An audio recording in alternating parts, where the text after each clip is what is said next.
बेमुला pilot इनकी माताओं ने 2019 में एक लड़ाई शुरू की थी और आज 2026 में भी उसी जगह पर खड़ी हैं जहां से ये संघर्ष शुरू हुआ था। सुप्रीम कोर्ट ने गुरुवार को एक नए कानून पर रोक लगा दी जो भेदभाव खत्म करने के लिए बनाया गया था। कारण बताया गया है कि इसके दुरुपयोग की आशंका है, लेकिन सवाल ये नहीं है।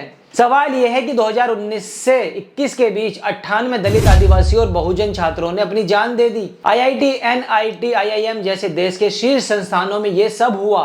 राज्यसभा में डेटा भी आया, फिर भी कुछ नहीं बदला। 2026 में आगे बढ़ते हुए 13 जनवरी को एक नया नियम लागू हुआ और 16 दिन बाद गुरुवार को उस पर रोक लगा दी गई। अब जरा इस पूरे खेल को समझिए। जिस नियम में रेगुलेशन 3C लिखा था कि जातिगत भेदभाव सिर्फ SC, ST और OBC के खिलाफ माना जाएगा, उसे कहा गया कि यह जनरल कैटेगरी के खिलाफ है। जिस नियम में फर्जी शिकायत पर सजा का प्रावधान हटाया गया था, उसे कहा गया कि इसका दुरुपयोग होगा। दोनों तरफ लड़ाई चल रही है और बीच में फंसा है छात्र। और जानते हैं क्या हुआ? बीजेपी किसान मोर्चा के एक नेता ने इस्तीफा दे दिया। उन्होंने कहा है कि ये कानून ऊंची जाति के बच्चों के खिलाफ काला कानून है। वहीं दूसरी तरफ वरिष्ठ अधिवक्ता इंदिरा जयसिंह ने भी कहा है कि अगर इस कानून पर रोक लगी रही तो पीड़ितों के लिए कोई राहत नहीं बचेगी।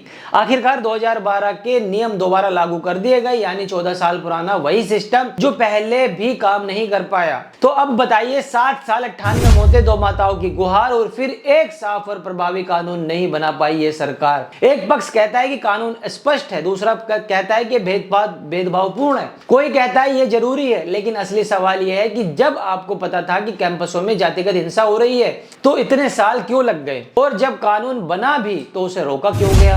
इस अधूरेपन से किसे फायदा हो रहा है? इसका जवाब जरूर चाहिए।